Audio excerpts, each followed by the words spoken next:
Hello बच्चों। एक बार फिर से आपका स्वागत है एफटी की स्टडी चैनल पे। आई होप आप सभी अच्छे होंगे और आप अपनी पढ़ाई बिल्कुल अच्छे से कर रहे होंगे।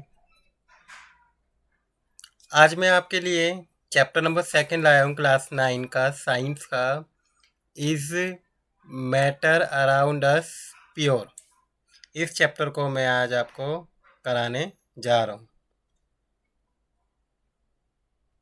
ठीक है, इंग्लिश मीडियम में। और ये मैं आज को पार्ट 1 है जो मैं ये लेकर आया हूँ। क्योंकि बड़ा चैप्टर है इसलिए मैं इसे 2 पार्ट में आपको कंप्लीट कराऊंगा। तो आइए शुरू करते हैं इस चैप्टर को। सबसे पहले हम इसमें 2025 और 26 के सेशन के सिलेबस में देख लेते हैं कि इस चैप्टर में कौन कौन से टॉपिक आपके दिए हुए हैं जो आपको अच्छे से लर्न करने हैं। जैसे फर्स्ट है आपका एलिमेंट्स क्या है, कंपाउंड एंड मिक्सचर, मिक्सचर के types, heterogeneous and homogeneous mixture, colloids and suspension, physical and chemical change. ठीक है, ये टॉपिक्स आपको लर्न करने हैं इस चैप्टर में। ठीक है, जो सेपरेटिंग ऑफ कंपोनेंट जो है मिक्सचर के उनको छोड़ के और मैटर को छोड़ उसे नहीं पढ़ना है हमको। ठीक है, तो इस चैप्टर में सबसे पहला जो है हम ये जान लेते हैं कि मैटर क्या होता है। ये मैंने आपको चैप्टर नंबर जब 1 कराया था क्लास 9 का साइंस का, उसमें भी मैंने आपको बताया था कि मैटर क्या है। तो एक बार इसको देख लेते हैं कि जो भी सब्सटेंस है, anything which occupy space and has a mass. ठीक है, कोई भी सब्सटेंस है जो क्या कर रहा है, स्पेस को ऑक्यूपाई कर रहा है और उसका मास है, तो इसे क्या बोलते हैं हम, मैटर कहते हैं। मैटर को डिवाइड किया गया 2 कैटेगरीज में। सबसे पहली जो कैटेगरी है प्योर सब्सटेंस। प्योर सब्सटेंस क्या होता है, it is consist of single types of particle. एक ऐसा सब्सटेंस जो एक सिंगल टाइप्स ऑफ पार्टिकल से बना है, उसमें सिर्फ एक ही तरीके के पार्टिकल हैं सब्सटेंस में, उसको क्या बोलते हैं हम, प्योर सब्सटेंस बोलते हैं। Which are same in their chemical nature, उनका जो केमिकल नेचर भी क्या होगा उन पार्टिकल का सेम है। तो ऐसे सब्सटेंसेस को हम क्या बोलेंगे, प्योर सब्सटेंस कहेंगे। ठीक है, इसके बाद नेक्स्ट है मिक्सचर। मिक्सचर क्या होता है, मिक्सचर कंसिस्ट ऑफ 2 और मोर पार्टिकल। इसके अंदर एक से ज़्यादा या दो से ज़्यादा जो पार्टिकल्स होते हैं उनसे मिलके बना है मिक्सचर। ठीक है, तो यहाँ पे मिक्सचर की अलग से डेफिनेशन ये रही, mixture consist of more than one kind of pure substance which can be separate by physical method के थ्रू हम क्या कर सकते हैं, इसे अलग कर सकते हैं। अब कौन कौन से टाइप्स होते हैं मिक्सचर के, सबसे पहला जो टाइप है मिक्सचर का वो आपका है होमोजेनियस मिक्सचर एंड सेकंड है हेट्रोजेनियस मिक्सचर। तो इनको देखते हैं। सबसे पहले देखिए यहाँ पे होमोजेनियस मिक्सचर है जिसमें एक वाटर है, वाटर के अंदर क्या है, शुगर को डिज़ोल्व किया जा रहा है और इसके अंदर पूरी अच्छी तरह से डिज़ोल्व हो गया। इस तरीके के मिक्सचर को हम होमोजेनियस मिक्सचर कहते हैं। आइए अब इसकी डेफिनेशन देखते हैं। A mixture is said to be homogeneous if all the component of the mixture are uniformly mix. जितने भी कंपोनेंट हैं मिक्सचर के वो अच्छी तरह से क्या है, मिक्स हो गए और there are no boundaries of separation between them. इस तरह के मिक्सचर को हम होमोजेनियस मिक्सचर कहते हैं। जैसे यहाँ पे है, इस वाटर के अंदर शुगर पूरी तरीके से क्या है, मिक्स हो चुका है और हम इसमें सेपरेट नहीं कर सकते हैं। इसके बाद सेकंड टाइप है आपका हेट्रोजीनियस मिक्सचर। हेट्रोजीनियस मिक्सचर क्या होता है, a mixture is said to be heterogeneous if all the components of the mixture are not uniformly mix. देखिए डेफिनेशन बिल्कुल सेम है, यहाँ है कि जितने भी मिक्सचर है वो पूरी तरह यूनिफॉर्मली मिक्स हो जाते हैं, लेकिन हेट्रोजीनियस में जो भी कंपोनेंट हैं मिक्सचर के वो यूनिफॉर्मली मिक्स नहीं होते हैं and they are visible boundary, उनकी जो बाउंड्रीज होती हैं वो विजिबल होती हैं। इसमें बाउंड्रीज, इसमें शुगर के पार्टिकल्स नहीं दिख रहे हैं, आप देख पा रहे हैं होमोजीनियस में, लेकिन इस हेटेरोजीनियस में जो पार्टिकल्स होते हैं वो विजिबल होते हैं। जैसे कि आप देखें कि जिस सैंड और वाटर, इसका हमने इसके अंदर मिलाया, डिजोल्व किया, तो इसमें क्या देख पा रहे हैं हम, सैंड के पार्टिकल्स हम विजिबल कर पा रहे हैं। ठीक है, तो इस तरीके के मिक्सचर को हम हेट्रोजीनियस मिक्सचर कहते हैं। इसके बाद नेक्स्ट आपका आता है सॉल्यूशन। सॉल्यूशन क्या है? तो ये solution is a homogeneous mixture होता है। सॉल्यूशन ऑफ टू और मोर सब्सटेंसेस से मिलके बनाया जाता है। जैसे एग्जांपल के लिए लेमनेड, सोडा वाटर। ठीक है, ये क्या है? सॉल्यूशन।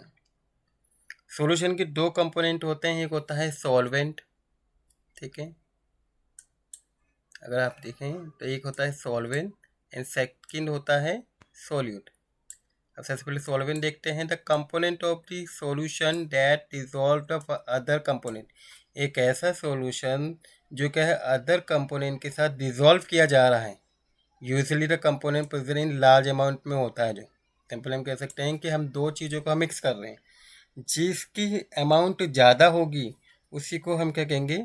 सॉल्वेंट कहते हैं। ठीक है, जैसे आप यहाँ पे देख पा रहे हैं वाटर के अंदर क्या है, हमने जैसे सॉल्ट के पार्टिकल्स हमने मिलाएं, ठीक है, या शुगर के पार्टिकल्स मिलाएं, तो इसमें जो वाटर है वो क्या है? सॉल्यूट है। और सॉल्वेंट क्या है? जी। ठीक है, नेक्स्ट सॉल्यूट की definition, the component of the solution that is dissolve in the solvent. ठीक है, जो सॉल्वेंट के अंदर डिजोल्व किया जा रहा है, usually present lesser quantity is called the solute. ठीक है, जैसे ये है वाटर क्या है? सॉल्यूट है, और इसके अंदर कोई भी कंपोनेंट को जिसको डिजोल्व किया जाता है वो क्या होता है? सॉल्वेंट होता है। ठीक है, तो ये दो कंपोनेंट इस सॉल्यूशन के होते हैं। इसके बाद नेक्स्ट है कि जो सॉल्यूशन की जो प्रॉपर्टीज हैं वो क्या क्या होती हैं।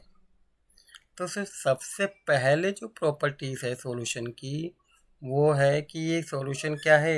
एक होमोजीनियस मिक्सचर है, इसे हम सेपरेट नहीं कर सकते।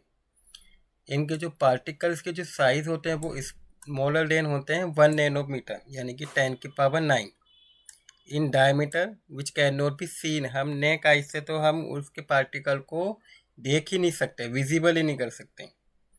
They do not scatter a beam of light, ये क्या है? जो लाइट है उसको भी स्कैटरिंग नहीं करते हैं अगर किसी सॉल्यूशन से हम इसको लेके जाते हैं।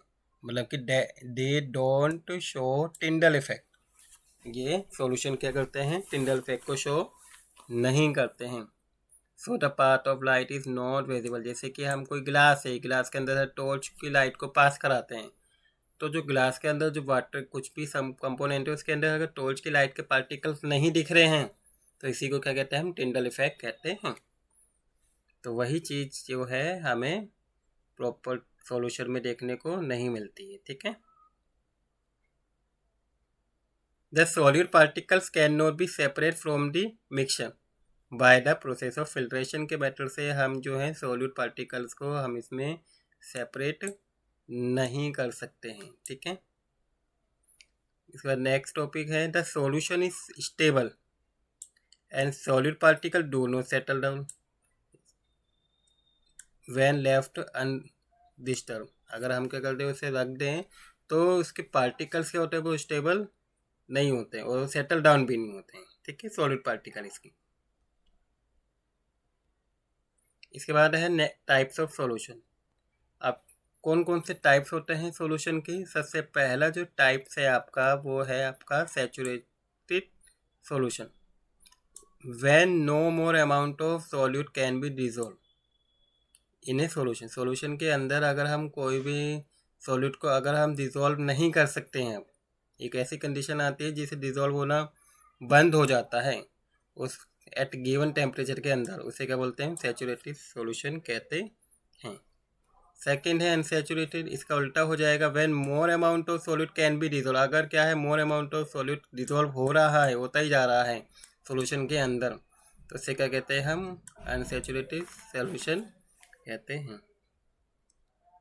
ठीक है, जैसे हम वाटर में अगर मान लो शुगर मिला रहे हैं तो एक कंडीशन ऐसी आएगी कि शुगर डिजोल्व होना बंद हो जाएगा उसके अंदर, तो इस तरीके को क्या बोलते हैं, सैचुरेटेड सॉल्यूशन कहते हैं। लेकिन कुछ ऐसे सब्सटेंसेस होते हैं वो जो डिजोल्व होते ही रहते हैं उसे बोलते हैं unsaturated solution.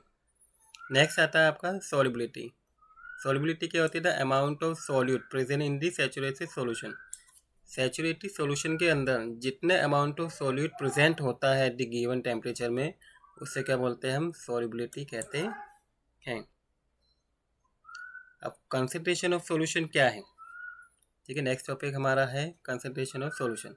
The concentration of solution is the amount of solute, ठीक है, present in a given amount of A solution. अगर किसी भी सॉल्यूशन के अंदर कितना सॉल्यूट प्रेजेंट है उसी को हम कंसंट्रेशन सॉल्यूशन कहते हैं।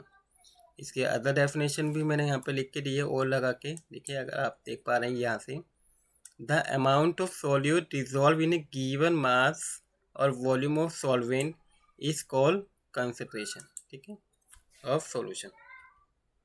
अब इसके आइए फॉर्मूले देखते हैं। इसको निकालने के 3 तरीके हैं, 3 मेथड हैं, हम किस तरीके से हम इसे मेज़र करते हैं।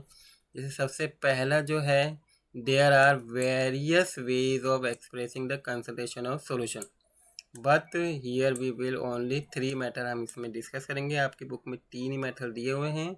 सबसे पहला क्या है, mass by mass percentage of solution. तो सॉल्यूट का मास को हम क्या करेंगे, सॉल्यूशन के मास से डिवाइड कर देंगे और इनटू कर देंगे 100 से, तो ये क्या निकल कर आ जाएगा, कंसंट्रेशन ऑफ सॉल्यूशन आ जाएगा। इसके बाद सेकंड मेथड क्या है, मास बाय वॉल्यूम परसेंटेज। अगर हम क्या करें, मास ऑफ सॉल्यूट और वॉल्यूम ऑफ सॉल्यूशन को डिवाइड कर देंगे और इनटू कर देंगे 100 से, तो इस तरीके से हम इसको कंसंट्रेशन ऑफ सॉल्यूशन निकाल लेंगे। थर्ड मेथड है वॉल्यूम बाय वॉल्यूम। अगर हम वॉल्यूम दोनों के वॉल्यूम से निकालेंगे तो सॉल्यूट का वॉल्यूम को डिवाइड कर देंगे सॉल्यूशन के वॉल्यूम से और इनटू कर देंगे 100 से, तो ये हमारी कंसंट्रेशन ऑफ सॉल्यूशन निकल जाएगा। ये 3 फॉर्मूले हैं जिसके थ्रू हम क्या कर सकते हैं, इनको निकाल सकते हैं। बस आपको देखना ही होगा कि आपके क्वेश्चंस में क्या दिया हुआ है, मास दे रखा है, वॉल्यूम दिया हुआ है, उसके अकॉर्डिंग आप इन तीनों का यूज़ कर सकते हैं, ठीक है। इसके बाद जैसे मैं एक बुक का ही एग्जाम्पल है जो मैं आपके लिए लेकर आया हूँ, बुक में दिया हुआ है example, A solution contain 40 gram of common salt. एक सॉल्यूशन है जिसके अंदर क्या है, 40 ग्राम का कॉमन सॉल्ट है और वो किसके अंदर है, 320 ग्राम ऑफ वाटर के अंदर मिला हुआ है। Calculate concentration in the terms of mass by mass percentage. देखिए यहाँ पे लिखा हुआ है मास बाय मास परसेंटेज, तो दोनों का मास निकालेंगे। हमें क्या है, जो सॉल्यूट है, सॉलिड यानी कि सॉल्ट का मास दे रखा है 40 ग्राम, सॉल्वेंट यानी कि वाटर का मास दे रखा है 320, तो हमें मास ऑफ सॉल्यूशन निकालेंगे, यानी कि दोनों के मास को जोड़ देंगे, सॉल्यूट के और सॉल्वेंट के मास को ऐड करेंगे तो कितना आ जाएगा, 360 आ गया।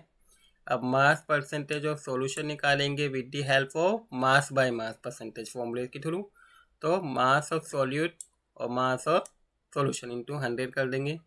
अब मास ऑफ सॉल्यूट कितना दिया हुआ है, सॉल्ट का 40, और इसको डिवाइड करेंगे 360 से, तो इंटू 100, तो कितना आ जाएगा, 11.1% आ जाएगा, ठीक है।